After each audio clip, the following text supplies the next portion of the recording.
So ask a lot of questions to get clear. So here are some of them. What do you mean? Open-ended questions, always good. What do you mean? Tell me more about that. And are you saying? Now, tone is important, right? Tone is important, and so is the form of the question, because you don't want to put words in the other person's mouth. So instead of saying, so you think I'm a jerk?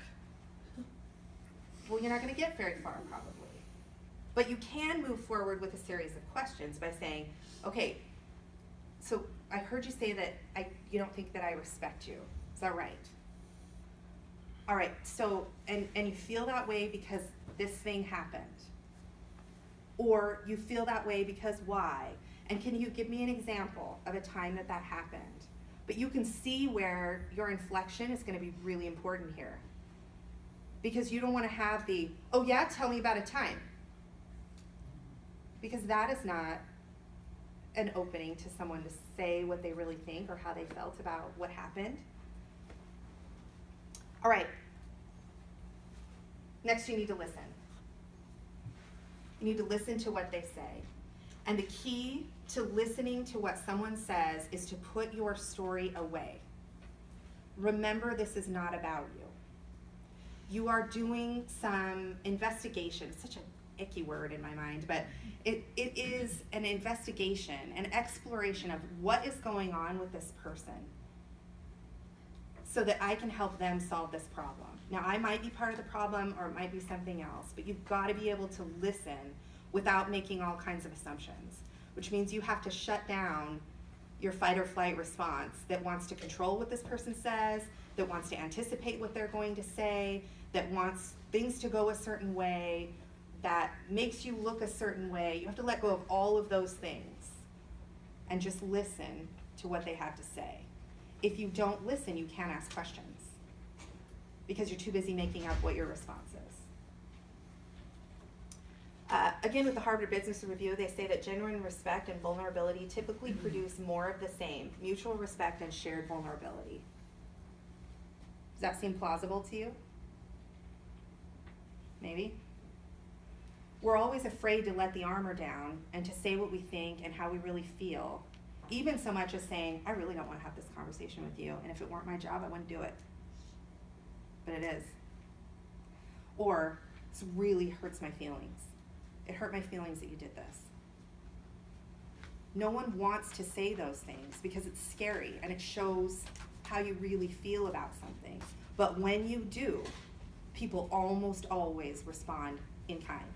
It doesn't mean they're going to be nice or soothe you or whatever, but they are going to be honest, usually. And if they're not, what do you lose? Nothing. That's not about you. If you are vulnerable and someone attacks you, it's not about you. You won't be injured from that. Even when the subject matter is difficult, conversations can remain supportive. This is what we talked about a little bit earlier. You can be respectful and polite and direct without being aggressive. And you can support someone and, how many times, if you could really get down to it, would you go, if I thought that, I'd be upset too. Well, let's get the miscommunication figured out, and then we'll just know in the future, this is not a thing. It'd be great. And you can respect the other person's point of view. Boundaries are also really important. They need to respect yours. And if this conversation is not going well, and if you are not being respected when you have done all of these things, you don't have to continue this conversation. So just because I'm saying, you should be vulnerable, you should pay attention to how you feel about things, you should ask questions and be curious about what this other person thinks. If that is not what you get in return, you can draw the line and be done.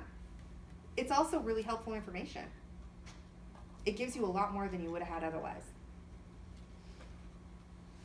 So I want you to trust yourself when you go to have a hard conversation. You have to trust that you will know what to do, because you're shutting off the story part of your brain that does all of the planning, that does all of the anticipating, that has all the charts and graphs about why you're right.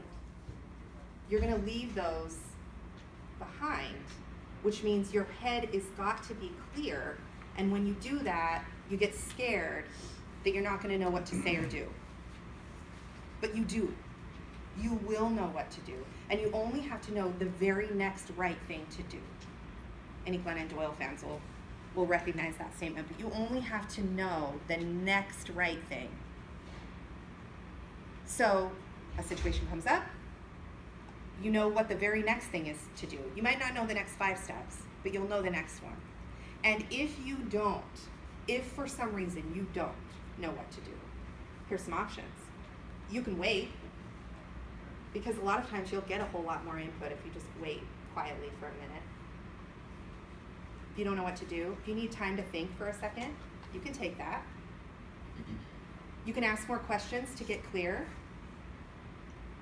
So you can be like, oh, okay, well, what more information would I need in order for me to understand what needs to happen next? You can say you don't know. How many of you have been in a situation where things are really complicated and you get talking about it and you don't know what to do? Do you say, I don't know what to do now?